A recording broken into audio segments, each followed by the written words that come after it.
What we are saying is, if you believe that Jesus is alive, we find ourselves in a situation, in a storm, in a storm of life.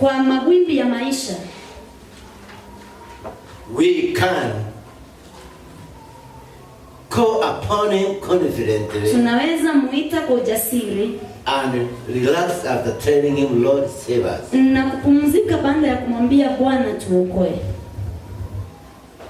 One of the signs of showing that you don't believe he's alive are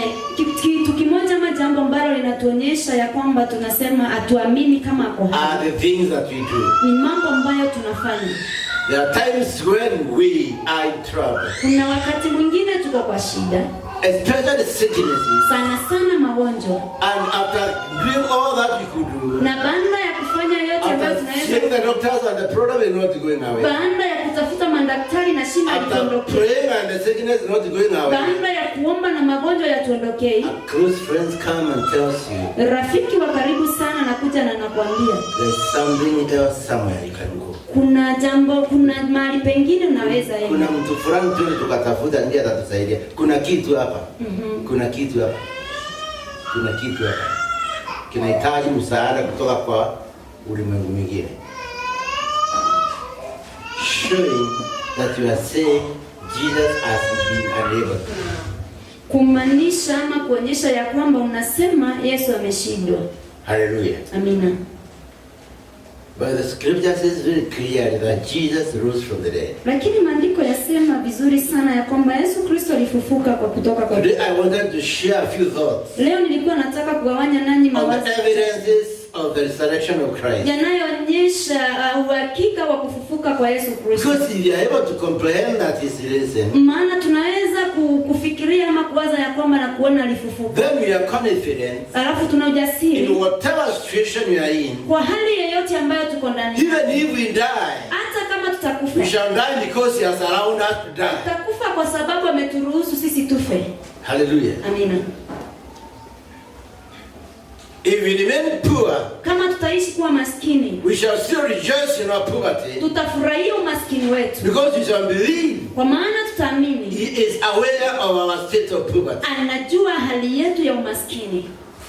I don't know if you're getting what I'm talking about. Sijui kama unashika kile ambacho ninaongea. I'm not saying we shall be poor. Sisemi ya kwamba I'm not saying we are going to die. Sisemi ya kwamba but the reality of life is this. Lakini ukweli wa maisha ni kwamba we have found ourselves in a situation. Tumejikuta kwa hali where we have done our best. Mahali ambapo tumefanya kile ambacho tunaweza. Na hakuna jambo tunaweza badilisha. True or false? Ni ukweli ama life is real. Maisha ni ukweli. Life is real.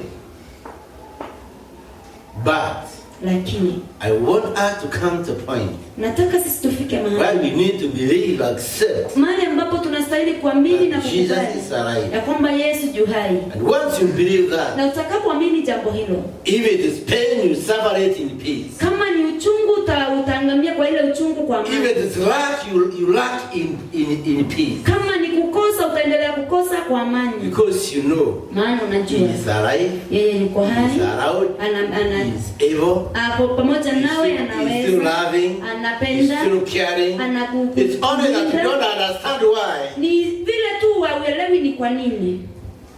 Hallelujah. Amina. I hope I'm not preaching discouragement. Na mimi si jambo la kuvunja moyo. Bring ourselves to a state where we have the confidence. Lakini nataka tujilete kwa hali ambapo tuna ujasiri. Where we come like Job at one time Job said, I think Job 15:13 or something.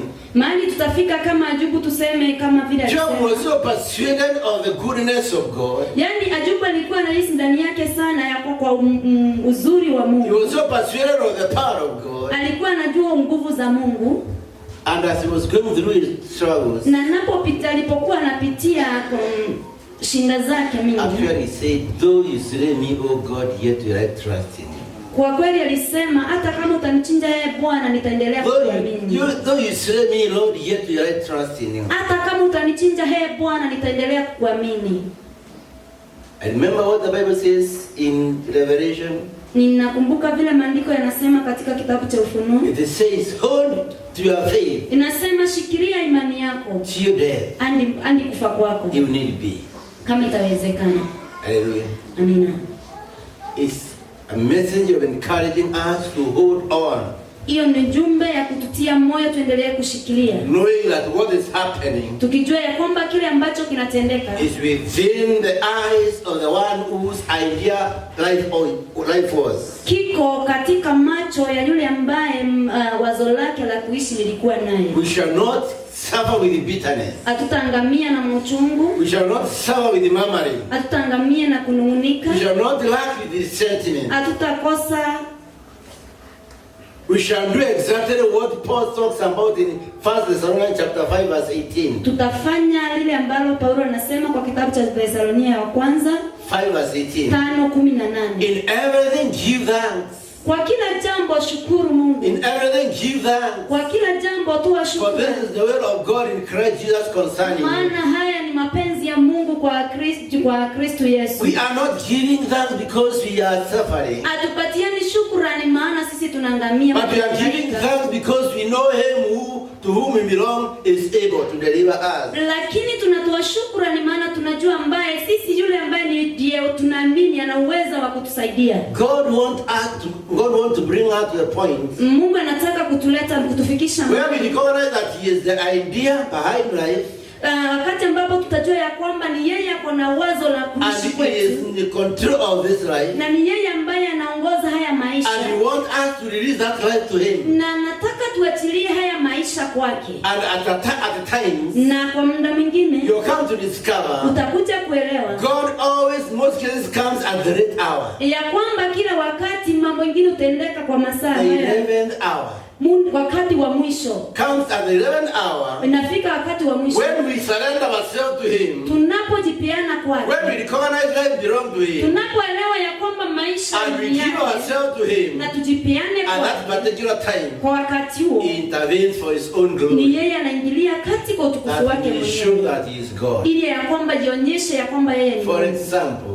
Kwa mfano. Let's take an example of the Shadrach, Meshach and Abednego. Tuchukue mfano wa Shadrach, Meshach and Abednego.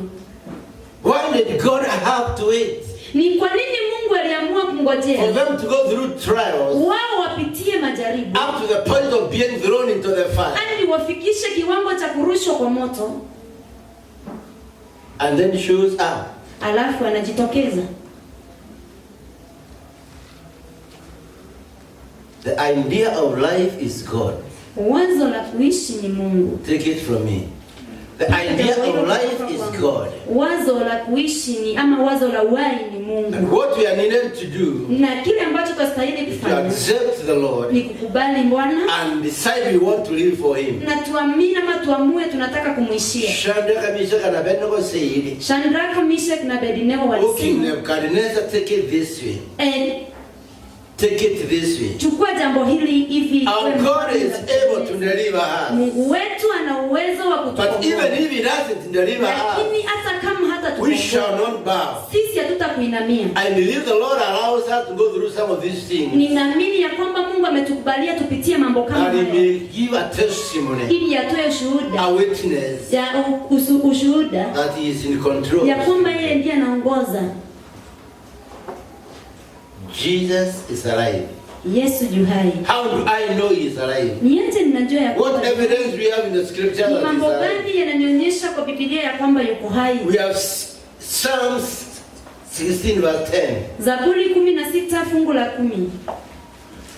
As his death was prophesied, kifo chake kilipotabiriwa, so his resurrection was also prophesied. Ndivyo kufufuka kwake kulitabiriwa.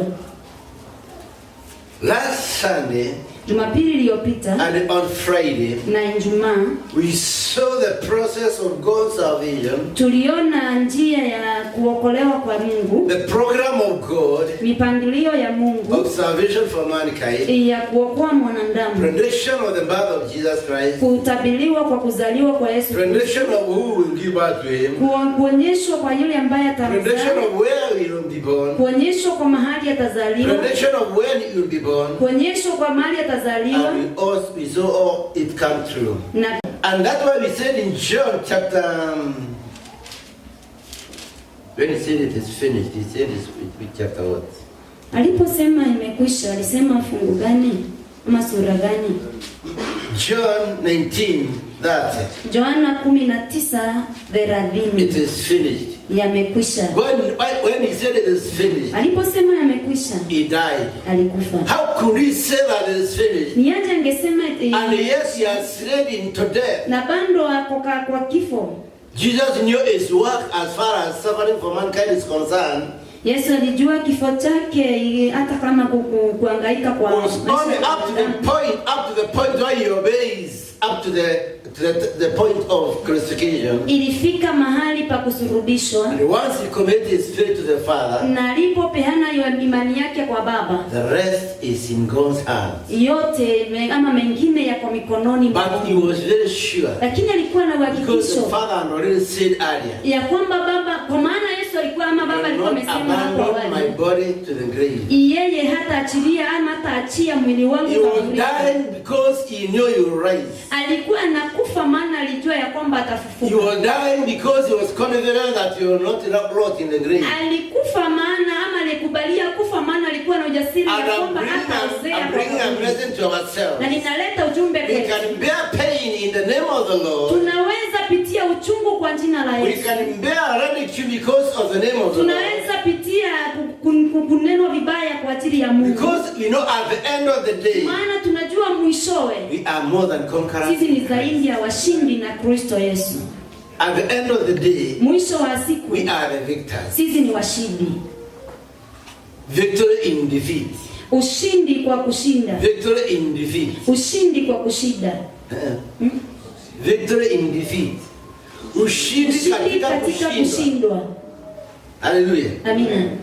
Kukubali kushindwa as a way of as a part to your victory. Kukubali kushindwa kama njia ya kufikishia ushindi wako. That's why as believers, na ndio maana kama waamini, you don't need to give in to sin. Haustahili kujiachilia kwa dhambi. You don't need to give in to the ways of the devil. Haustahili kujiachilia kwa njia za shetani. Because even in our point of weakness, maana hata katika unyonge wetu, from that point, kutokana na hiyo hali, Lord has promised to show himself up. Mungu ameahidi kujionyesha mwenyewe. Jesus knew. Yesu alijua. Even if he dies, hata kama atakufa, he will not perish. Yes, ataisha. And the message for the believer is, na ujumbe wa Kristo ni kwamba even if we die, hata kama tutakufa, we shall live again. Tutaishi tena. Because Christ lives. Maana Yesu aliishi. Hallelujah. Amina.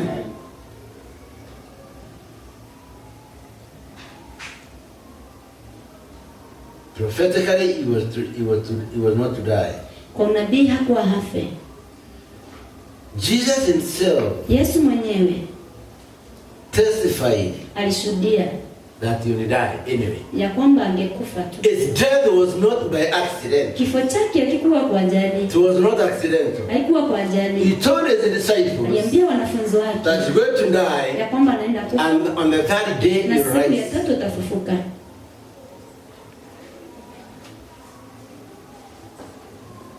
And sure enough, na kwa kweli, it happened as he said. Ilitendeka vile alisema.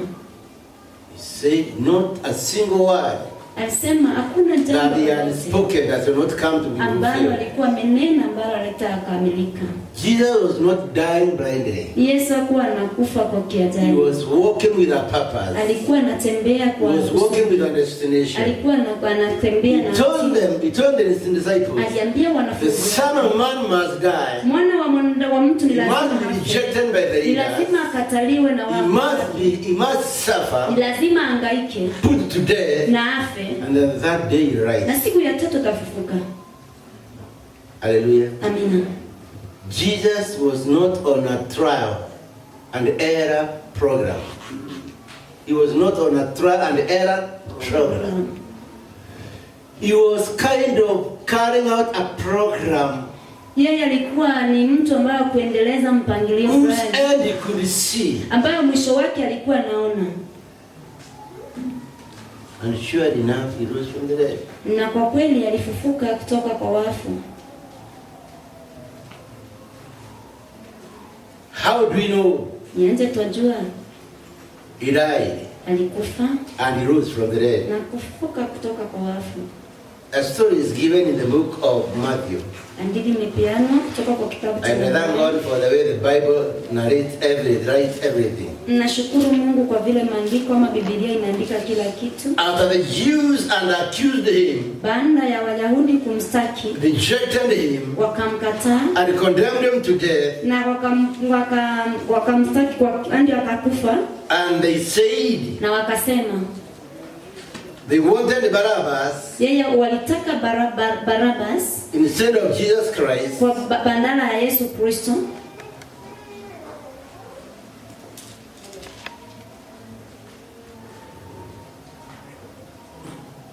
The Jews, it's very funny because if you read Matthew 27, ukisoma Mathayo sura yake ya 27 verse 62, mstari wa 62, read, just very interesting.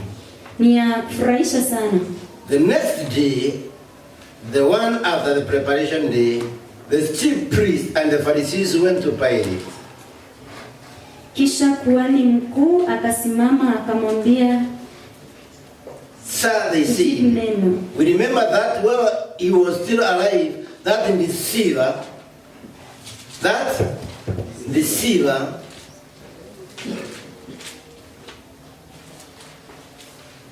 said, after 3 days I'll rise again. At least they can remember what Jesus said. Okay? Wanaweza kumbuka vile Yesu alisema. So give the order for the tomb to be made secure until the 3rd day. Otherwise, his disciples may come and steal the body and tell the people that he has been raised from the dead. And this last deception will be worse than the first. Yeah, do you know what they're saying? Yeah. They are trying to secure the grave to make sure that Jesus is dead. Wanajaribu kulinda kaburi kuhakikisha ya kwamba Yesu amekufa. Pilate said, take guard. Pilato anasema, lideni. Go make the tomb as secure as you know how. Endeni mfanye kaburi lidwe. Hello? Hello? We are trying to see the evidence of Jesus' resurrection. Tunajaribu kuona dhihirisho la kuonyesha kufufuka kwa Yesu. So they went and made the tomb secure by putting a seal on the stone and posting the guard. Wakaenda wakalinda kaburi kwa kuchukua njiwa na kuliwekelea pale juu na kukaa wamelilinda. Hallelujah. Amina. And the Bible says, maandiko yasema, as it had been foretold, kama vile ambavyo ilikuwa imenenwa, Jesus rose from the dead. Yesu alifufuka kutoka kwa kifo. I just want you to see. Nataka uone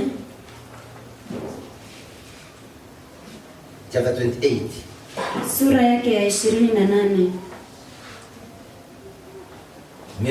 Mary comes to the graveside. She found that the stone had already been rolled away. Mariamu anakuja kwa kaburi na anakuta njiwa imedirishwa. There was a violent earthquake, for an angel of the Lord came down from heaven and going to the tomb, rolled back the stone and sat on it. Maandiko yanasema ya kwamba kulikuwa na mtetemesho mkali wa ardhi, maana malaika alitoka mbinguni akashuka na akabingirisha lile jiwe na akalikalia. His appearance was like lightning. Kwenye kuonekana kwake kulikuwa kama lightning ama umeme. His clothes were white as snow. Na nguo zake zilikuwa nyeupe. Now listen to us 4. Sikiza mstari wake wa. The girls were so afraid of him that they shook and became like dead men. Na kwa kumwogopa wale walinzi wakatetemeka wakawa kama wafu. In other words, the guards witnessed. Walinzi waliona the presence of the angels of God. Ama walinzi walishuhudia uwepo wa malaika wa Mungu. That came to raise Jesus from the dead. Ambaye ilishuka kumfufua Yesu kutoka kwa kifo. Let's say lies are terrible. Uongo ni mbaya sana. Uongo ni mbaya sana.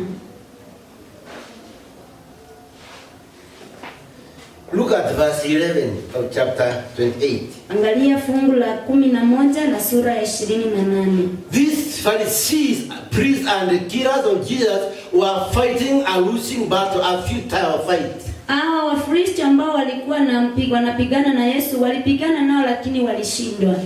While the women were on their way, nao wale walipokuwa wakienda, some of the girls went into the city and reported to the chief priest everything that had happened. Tazama, baadhi ya askari waliingia mjini wakawapasha wakuu wa makuhani habari zao mambo yote yaliyotendeka. When the chief priest had met with the elders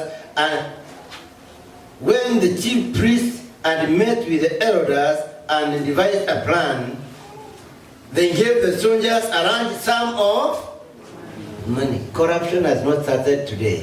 Ufisadi ulianzia leo. It was even being practiced over the very body of Jesus Christ. Ulikuwa unafanyika kama unafanyizwa kazi. They gave them a lot of money. Waliwapatia pesa nyingi. Telling them, wakiwaambia, you are to say, mwastahili kusema, his disciples came during the night. Wanafunzi wake walikuja usiku and stole him while we were asleep. Na wakamwiba wakati tulikuwa tumelala.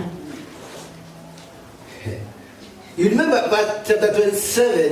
Unakumbuka sura ya 27? They are saying, remember, give us God, because that deceiver said on the third day he is going to rise. Unakumbuka Pilato akiwaambia, endeni mrinde kaburi maana amesema siku ya tatu atafufuka. And the latter lie will be worse than the first. Na uongo wa mwisho utakuwa mbaya zaidi ya ule wa kwanza. And now that he is risen, na sasa kwa maana amefufuka, the guards they had kept there to guard the tomb, walinzi waliokuwa wamewekwa pale are the witnesses of the resurrection of Jesus Christ. Ni wao wanashuhudia kufufuka kwa Yesu. They are the witnesses of the empty tomb. Ni washuhuda wa kweli wa kaburi ambayo haina kitu. Hallelujah. Amina.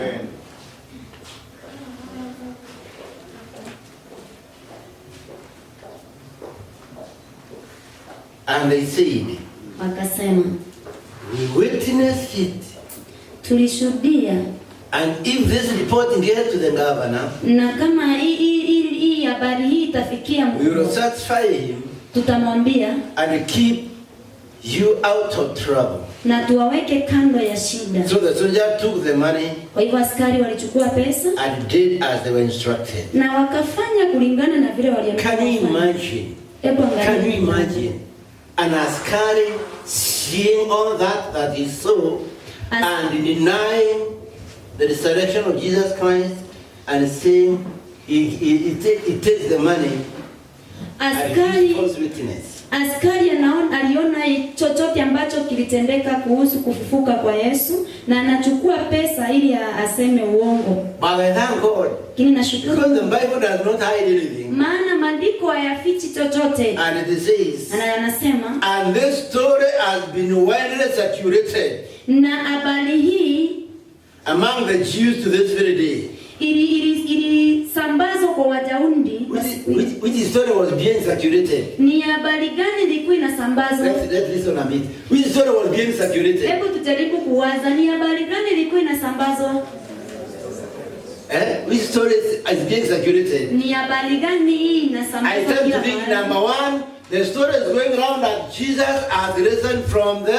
Najaribu kuwaza ya kitu cha kwanza ni kwamba Yesu Kristo amefufuka kutoka kwa wafu. The story is circulating that the tomb where he was kept is empty. Habari inaendelea kusambazwa ya kwamba kaburini mahali alikuwa amezikwa haina kitu. Everybody who doubted whether he rose again, he could have a chance of going to see. Kwa yeyote ambaye alikuwa na shaka ya kwamba Yesu Kristo amefufuka alikuwa na nafasi ya kwenda na kutazama kwa the main of the story is, na habari nyingine ni kwamba and the soldiers also saw it, ya kwamba hata maaskari waliwaona and they were given the money na walipewa pesa to say that he did not rise. Ya kusema ya kwamba yeye hakufufuka. What a lie.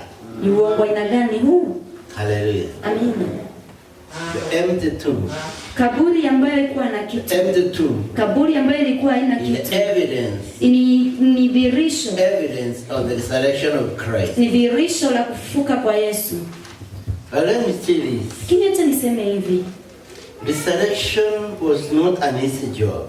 Kufufuka haikuwa kazi ya rahisi. Even us as much as we are trying to believe. Hata kwetu sisi ambao vile tunajaribu. Actually, when I'm trying to trust God for these things, my prayer has just got the point of that man who's, I think in Matthew 17, whose son the disciples had been unable to heal, and when Jesus came, he healed him, and Jesus told him, all things are possible to them that believe. And the man saw the distance between the healing of his son and him, the distance between Jesus and the healing of his son is faith.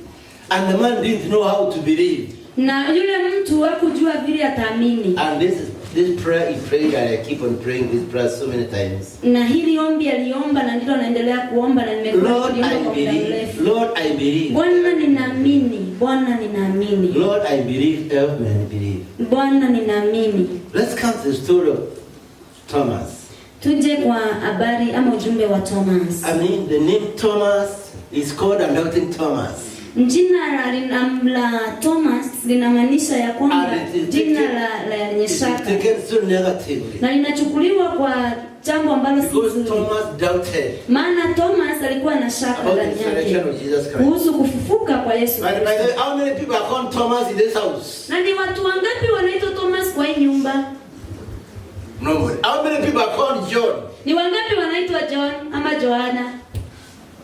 I know there are many Johns here, there are so many Peters. Ninajua kuna Petro wengi sana na Joanna wengi sana. There are so many Johns here and so many Peters. Kuna Joanna wengi sana na Petro wengine. There are no Thomases. Lakini hakuna Thomas. Because Thomas doubted the resurrection of Jesus. Maana Thomas walitia shaka kufufuka kwa Yesu Kristo. If you are Thomas, kama wewe ni Thomas, tell me what you would have done. Niambie kama wewe ungelikuwa Thomas ungefanya nini? You have seen this man. Umeona huyu mtu being tortured, akiangamia on the cross, akisurubishwa kwa msalaba, and the nails are pushed into his hand. Mari inapigiliwa kwa mikono yake. A crown of thorns is on his head. Kofia ya miiba inawekwa kwa kichwa chake. And the nails are being pushed through his feet. Na misumari inapigiliwa kwa miguu yake. Anamwaga damu. And he has said it's finished. Na amesema yamekwisha. And you have seen his death, his body, dead body. Umeona mwili wake ambao umekufa. And within 3 days, na baada ya siku 3, somebody comes and tells you, mtu anakuja na anawaambia, he is alive. Ako hai. How many of you would have believed? Ni wangapi wetu wangeamini? How many of you would have believed? Hebu niambie, ni wangapi wangeamini? Let's notice it. It's not this church. Haikuwa jambo rahisi kanisa. This thing we call faith. Jambo hili tunaita imani. It's not as easy as we take it. Si jambo la kawaida ama la rahisi. Most of our faith is assumptions. Most of our faith is based on assumptions. Yani imani yetu mingi inawekwa. I assume I believe. Ninafanya assumption ama But if you really believe, unaamini kweli?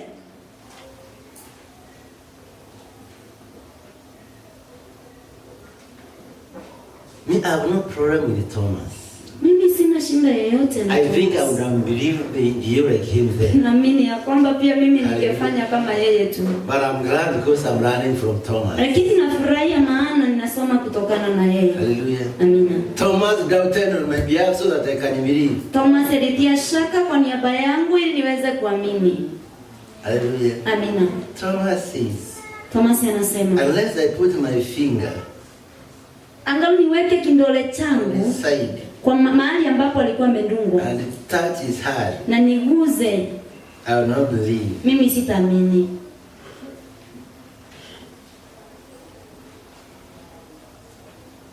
But a week later, John 20 verse 26, a week later, the disciples were in the house again. Yohana 20 Thomas was with him. And Thomas was with them. Though the doors were locked, Jesus came and stood among them and he said, "Peace be with you." Then he said to Thomas, "Put your finger here, see my hands, reach out your hand and put it into my side. Stop doubting and believe." Thomas said, "My Lord and my God." Basi baada ya siku 4 wanafunzi wake walikuwamo ndani tena na Tomaso pamoja nao. Akaja Yesu na milango imefungwa, akasimama katikati akasema, amani iwe kwenu. Kisha akamwambia Tomaso, lete hapa kidole chako uitazame mikono yangu, ulete na mkono wako uitie ubavuni mwangu, wala usiye amini bali aminie. Tomaso akajibu akamwambia, Bwana wangu na Mungu wangu. I believe that Jesus is alive today. Ninaamini ya kwamba Yesu yu hai leo. Because of the evidence of Thomas. Kwa maana niko na dhihirisho la Tomaso. Hallelujah. Amina. Thomas proved. Tomaso alidhihirisha that Jesus is alive. Ya kwamba Yesu yu hai. Hallelujah. Amina. Thomas believed. Tomaso aliamini when he saw. Wakati aliona. And from that scripture, na kutokana na maandiko hayo, is based on what is based where this is where our faith is based on. Hapo ndipo imani yetu imewekwa. The word of the Lord says, neno la Mungu linasema, blessed are those who have not seen yet and believe. Wamebarikiwa wale ambao hawakuona lakini wameamini. How many of us have seen Christ physically? Ni wangapi wameona Yesu Kristo kwa macho yao? Hakuna. What are you doing here? Unafanya nini hapa? Why are you here? Kwa nini uko? Hello. How did it come that you came here? Ni aje ilikuja kutendeka ya kwamba wewe ulikuja mahali hapa? Hello. How come that you came here? Why did you come? Ni aje inawezekana ya kwamba ulikuja hapa? Kwa nini ulikuja? What convinced you that you can come? Ni nini likufanya uje? In his name. Kwa jina lake. And because Thomas doubted. Ni kwa sababu Tomaso alishaka. Thomas were removed by evidence. Shaka za Tomaso zilitolewa na dhihirisho. Thomas is a evidence that Jesus Christ is alive. Tomaso ni dhihirisho ya kwamba Yesu Kristo yu hai. Hallelujah. Amina. The significance of believing that Christ is alive. Umuhimu wa kuamini ya kwamba Yesu Kristo yuko hai. So important. Ni ya maana sana. Because me I'm believing. Kwa maana mimi ninaamini. He is always here with us when we come. Yeye kila wakati yu pamoja nasi wakati tunapokuja mahali hapa. And even decided to show himself up. Na kiamua kujionyesha mwenyewe. He will show himself up. Atajionyesha. Hallelujah. Amen. It is not impossible for God to show himself up. Si jambo ngumu kwa Mungu kujionyesha. Hallelujah. Amen. I've read the story of this man called Kenneth Hagin. Nimesoma habari ya huyu mtu anaitwa Kenneth Hagin. Kenneth Hagin sat in his room at times and he has seen the Lord appear to him. Kenneth Hagin amekaa in his own house. Kwa nyumba yake. He used a testimony of how he was sitting in his house. Anapeana ubali ama ushuhuda ya vile alikuwa ameketi kwa nyumba yake. Sitting upon the Lord. Na alikuwa anawaza kuhusu Bwana Mungu. He saw a hand. Aliona mkono wake. That came and touched his hand. Ambaye ilikuja na ikaguza mkono wake. And he said, I put healing. Na akasema nimeweka uponyaji ndani. Go and heal my people. Enda uponye watu wangu. Those of us who know about the ministry of Kenneth Hagin. Wengine wetu wameona huduma ya Kenneth Hagin. You know, has been doing a long time ministry of healing and deliverance for the oppressed. Amekuwa akitoa huduma ya uponyaji na ukombozi kwa wale walio. I'm bringing this message of hope to ourselves. Inaleta ujumbe huu wa tumaini kwetu. It is possible for you to see the Lord. Inawezekana kuwa kwa kumuona Bwana. Because he is not dead. Maana yeye hajakufa. He is alive. Ako hai. When a need arises, wakati hitaji linainuka, you don't need to open up your door. Haustahili kufungua mlango wako. You don't need to do anything. Haustahili kufanya jambo lolote. He will appear to you. Atakutokea ama atajitokeza kwako. And I'm longing for that appearance. Na mimi natamani kutokezwa kwake. Not that I need to see him before I believe. Si eti sistahili nastahili kumuona kabla sijaamini. I believe. Ninaamini. I believe. Ninaamini. Number one, I believe because it was prophesied. Cha kwanza ninaamini kwa maana litabiriwa. I know the word of the Lord will never come will always come true. Na ninaamini ya kwamba neno la Mungu litakuja kutimia. I believe because he was crucified. Ninaamini kwa maana alisulubishwa. And he was put in a tomb. Na aliwekwa kwa kaburi. And the tomb was left empty. Na kaburi liachwa ikiwa bila kitu. And if these Jews wanted to prove that Jesus had not risen from the dead, na kama Wayahudi hao walikuwa wanataka kuonyesha ya kwamba Yesu hakufufuka, they could have gone to that tomb and prove that he is there. Wangeenda kwa hilo kaburi na waangalie waone ya kwamba Yesu yuko mahali pale. They never bothered. Lakini hawakufanya hivyo. They also believe that he is risen. Maana pia wao waliamini ya kwamba amefufuka. They also believe that he is risen. Pia wao waliamini amefufuka. Imagine you believe and you refuse to believe. Unaamini na unakataa kuamini. Hallelujah. Amina. They believe that he is risen. Waliamini amefufuka. And yet they refuse to believe that he is risen. Na bado wanakataa kuamini ya kwamba amefufuka. They believe that he is risen because the guards are telling them that. Wanaamini ya kwamba amefufuka maana askari wanamwambia vile. They believe that he is risen because they know the tomb is empty. Wanaamini ya kwamba alifufuka maana kaburi lilikuwa halina kitu. But they are telling us a different story. Lakini wanatupatia habari nyingine tofauti. Endeni mseme ya kwamba aliibiwa. What a contradiction. Sasa hili ni jambo la kuchanganisha namna gani? Friends, Jesus is risen. Wapendwa, Yesu Kristo alifufuka. In the book of Acts, kitabu cha Matendo ya Mitume, chapter 1, sura ya kwanza, Luke writing to a king called Theophilus. Luka akiandikia mfalme aliyokuwa anaitwa Theophilus. This is what he says. Hivi ndivyo alisema. Oh, Theophilus, I wrote about all that Jesus began to do and to teach until the day he was taken up to heaven. After giving instructions through his Holy Spirit to the apostles he had chosen, after his suffering, he showed himself to these men and gave many convincing proofs that he was alive. He appeared to them over a period of 40 days and spoke about the kingdom of God. 40 days. Siku 40. 40 days he was around. Siku 40 alikuwa. I'm trying to tell ourselves. Najaribu even when we find ourselves finding difficult to believe some things. Tunapojikuta kwa hali ambayo iko na we are not alone. We are not alone. Sisi hatuko peke yetu. We are not alone. We are not the first. Sisi sio wa kwanza. But we can improve. Lakini tuweza kufanya vizuri ama vyema zaidi. We can borrow from those who are where we are. Tunaweza kuomba kwa wale ambao walikuwa mahali tulipo. And yet they change. Na wakabadilika. Hallelujah. Amina. We can borrow from Peter. Tunaweza omba kutokana na Petro. And the other disciples. Na wanafunzi wengine. Hallelujah. Amina. Take the example of Peter. Chukua mfano wa Petro. And the example of John. Na mfano wa Yohana.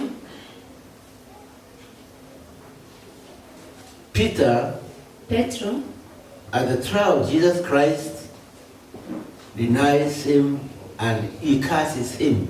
Katika kujaribiwa kwa Yesu Kristo alimkana na I don't know him. I am not a part of him. I'm not part of his team. Mimi simjui na mimi sio sehemu ya kikundi chake.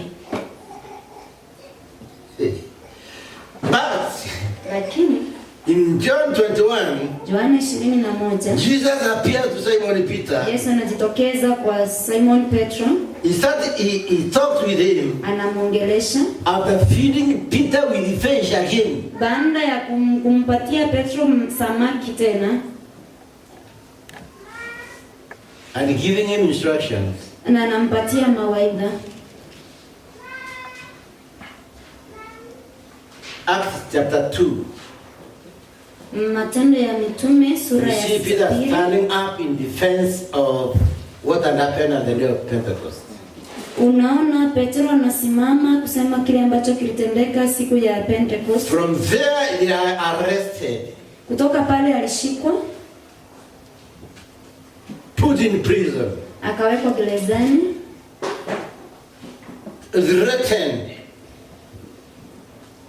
Threatened by the leaders of the city. Akatezwa na viongozi wa mji.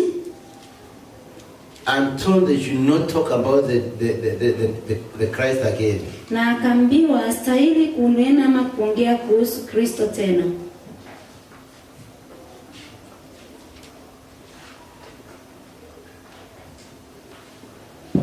looking at the point, the place where he told them to lead us. Whether it is right for us to believe, to obey you, or to obey God.